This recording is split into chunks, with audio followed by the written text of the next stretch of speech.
If you combine the fortunes of Elon Musk, Mark Zuckerberg, Bill Gates, and Jeff Bezos, the current figure is around $420 billion. But that's not even half of the fortune this man has.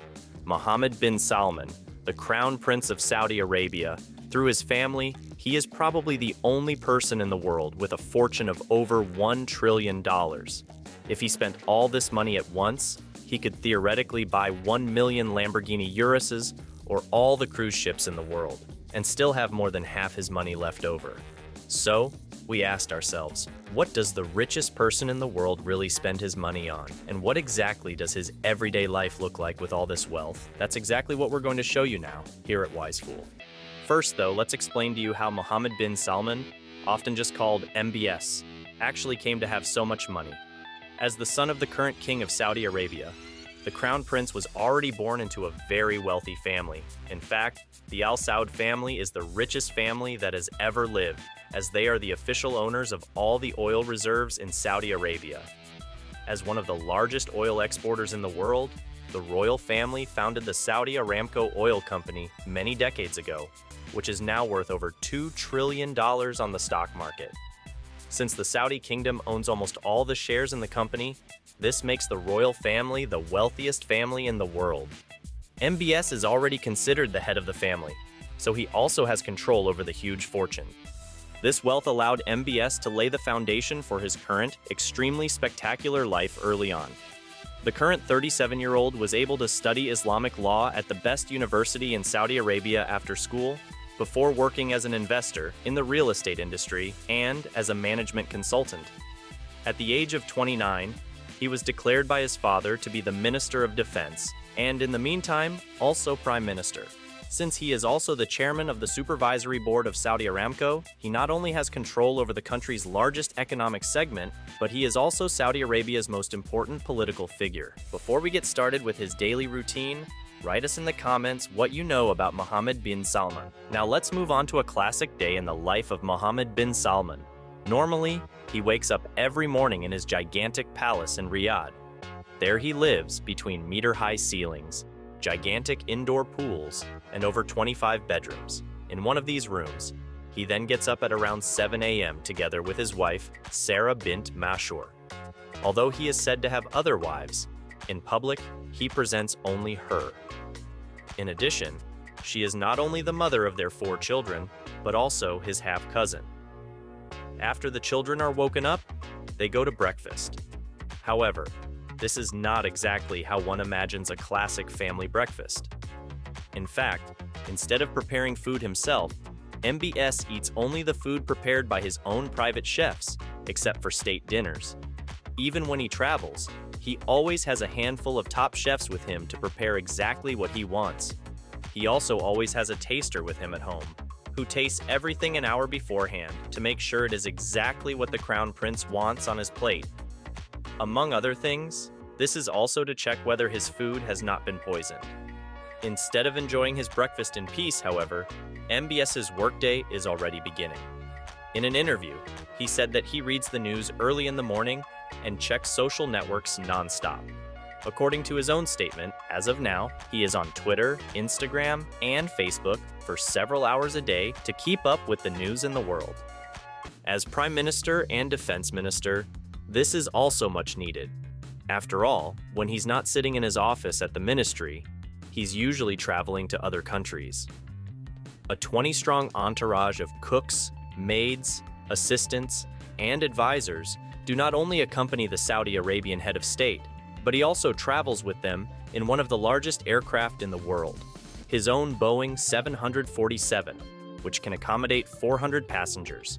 Inside, it's completely custom-built with its own sleeping quarters, gigantic food tables, massage chairs as dining chairs, and its own missile defense system. Instead of enjoying the luxury, however, MBS mostly prepares for post-landing appointments there. As Prime Minister of Saudi Arabia, he meets with the most important people in the world. Not only is he often a guest in China or with Vladimir Putin, but his relationship with the United States is particularly important to him. He is said to have had an excellent relationship with Donald Trump in particular, concluding billion-dollar arms deals with him, among other things. although he often comes across as a very affable and easygoing guy, as in this video with Vladimir Putin. Overall, he is seen as a tough businessman who wants to push through his country's interests at all costs. In his negotiations, he is currently focusing primarily on advancing Saudi Arabia technologically in order to reduce its dependence on oil.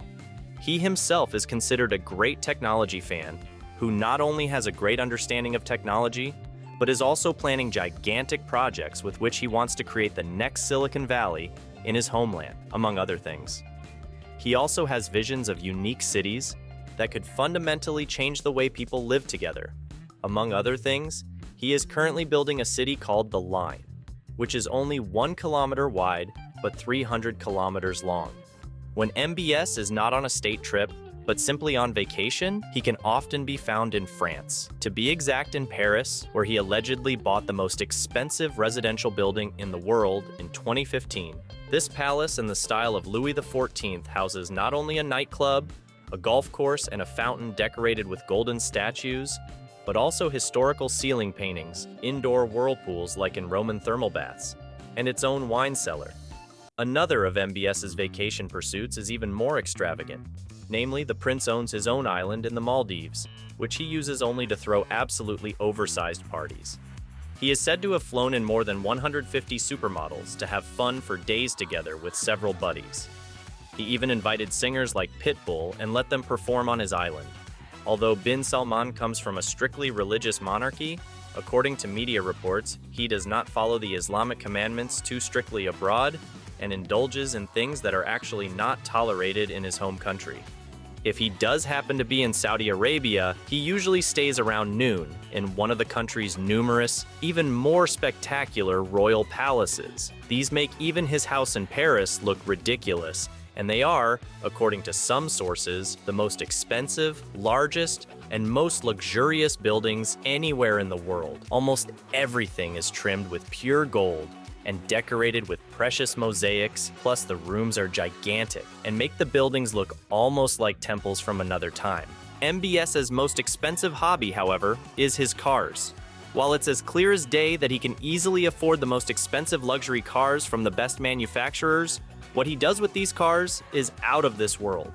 Among other things, he had his Lamborghini Aventador and his Rolls-Royce Phantom covered in pure gold, paying over $7.5 million for each. Other highlights include a golden Bugatti Veyron and a Mercedes completely covered in diamonds.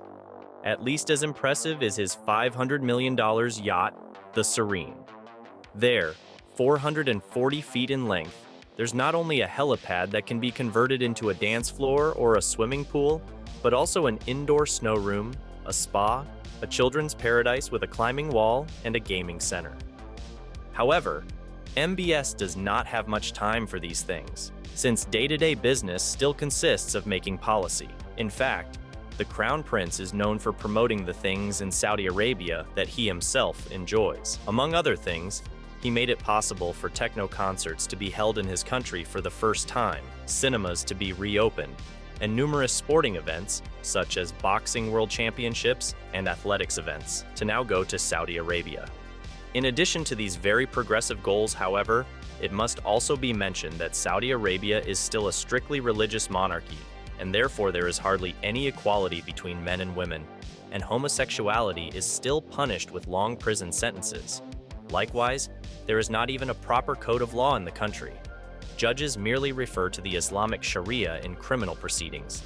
Mohammed bin Salman himself has done little to change this. On the contrary, he is even accused of having had a critical journalist murdered some time ago. Besides his work as the country's prime minister, MBS has a surprising amount of time for one of his favorite hobbies, sports. To stay fit, the Crown Prince says he does a lot of sports himself. However, he forgoes his favorite discipline, soccer. Although he loves soccer and wants to promote the soccer culture in his country, he says that the risk of getting injured is too high. For this reason, he prefers to go to the gym or play basketball in his free time. By the way, according to his own statements, the normal evenings in MBS's life look surprisingly ordinary. Most of the time, he spends them in one of his palaces and devotes himself to his interests. He likes to read history books, play board games, and watch Marvel or Japanese anime movies. He is also a great fan of art. He spends large parts of his free time researching which works of art he can add to his collection. Among other things, he bought a $400 million painting by Leonardo da Vinci. Then, when it's time to sleep, he lays down in one of his gigantic beds to face another day in the life of MBS the next morning. So write us your opinion about Mohammed bin Salman in the comments. Leave a like if you found the video interesting and subscribe to our channel. See you next time here at Wise Fool.